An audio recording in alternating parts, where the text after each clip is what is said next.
Hi friends, நம்ம இந்த வீடியோவில் பிரெட் எக் பஃப் தான் பார்க்க போகிறோம். வாங்க எப்படி செய்யணும்னு பார்க்கலாம். ஃபஸ்ட்டு வந்து ஒரு பவுலில் தண்ணி சேர்த்துக்கலாம். முட்டை மூழ்கிற அளவுக்கு தண்ணி ஊற்றிட்டு ஸ்டவ்வை பற்ற வச்சுட்டு 2 முட்டை இதோட சேர்த்துக்கலாம். உங்களுக்கு எந்த இவ்வளோ முட்டை வேணுமோ அந்தளவுக்கு நீங்கள் சேர்த்துக்கலாம்.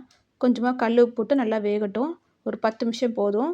சைடில் இன்னொரு இதில் இட்லி பானையில் தண்ணி ஊற்றி ஒரு பெரிய தட்டை வச்சுட்டு ப்ரெட்டை வந்து நம்ம அது 10 நிமிஷம் நல்லா வேக வச்சுக்கலாம்.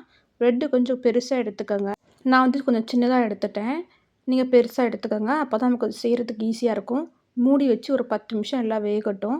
ஒரு 10 நிமிஷம் தாராளமாக நீங்கள் வேக விட்டுக்கோங்க. அப்போ தான் நமக்கு வந்து மடிக்கிறதுக்கு ஃபோல்ட் பண்ணுறதுக்கு நமக்கு ஈஸியாக இருக்கும்.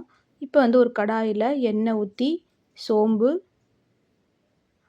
கொஞ்சம் கருவேப்பிலை நல்லா பொரிஞ்சதும் ஒரு 2 வெங்காயம் சேர்த்துக்கோங்க. பெரிய வெங்காயம் அது நல்லா வதக்கிக்கோங்க.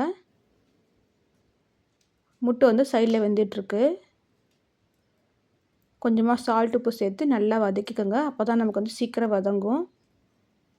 சிம்மிலே வச்சு நல்லா வதக்கிக்கோங்க.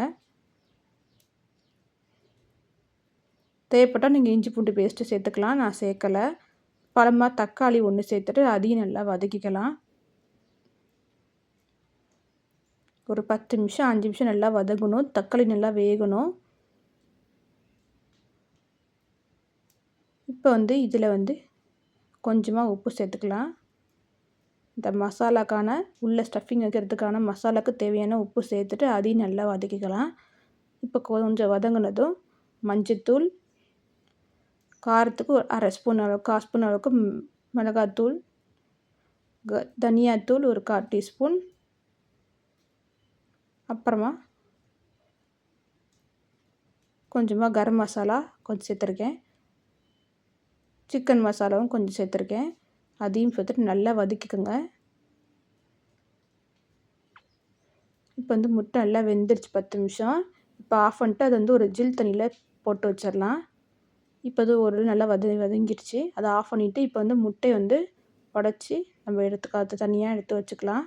இப்போ உரிச்சிட்டு தோலை உரிச்சிட்டு ஒரு 4 பீஸாக கட் பண்ணி வச்சுக்கோங்க. இந்த ஸ்டஃபிங் வைக்க அப்போ நம்ம ஈஸியாக இருக்கும். நான் சின்ன ப்ரெட் எடுத்ததுனால நான் அந்த 4ஆக கட் பண்ணியிருக்கேன்.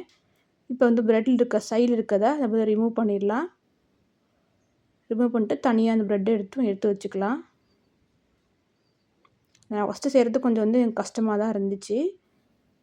வரல ஃபஸ்ட்டு. அப்புறம் போக போக கொஞ்சம் நல்லா வந்துச்சு. இந்த ப்ரெட்டை வந்து இந்த சப்பாத்தி கட்டையால் இப்படி நல்லா தேய்ச்சிக்கலாம் மெலிசாக. தேய்ச்சிட்டு ரொம்ப தேய்ச்சிங்கன்னா வந்து பிஞ்சிரும். லைட்டாக தேய்ங்க. ரொம்ப அழுத்தம் கொடுக்காதீங்க. இப்போ வந்து அந்த மசாலா வச்சுட்டு இந்த முட்டையை வச்சு இந்தமாரி ஃபோல்ட் பண்ணிக்கலாம்.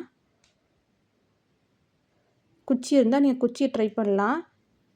நான் குச்சி தான் ட்ரை பண்ணேன். ஆனால் கொஞ்சம் எனக்கு பிஞ்சிச்சு. ஃபஸ்ட் டைம் வந்து எனக்கு கொஞ்சம் நல்லா பிஞ்சிச்சு. இன்னும் 2 எடுத்து வச்சுக்கலாம் அதேமாரி. இப்போ வந்து எண்ணெய் கொஞ்சம் நல்லா காஞ்சதும் அதில் வந்து போட்டுக்கலாம். சிம்மில் வச்சு சீக்கிரம் வந்து ப்ரெட்டு வெந்துடும், தீஞ்சிரும். அதனால் சிம்மில் வச்சு நல்லா வேக விட்டுக்கோங்க. ப்ரெட்டு சீக்கிரம் வெந்துடும் நமக்கு. பாருங்கள், நல்லா பிரியாமல் நமக்கு வந்திருக்கு. நான் இன்னொன்று ட்ரை பண்ணேன், அதையும் காட்டுறேன் பாருங்கள்.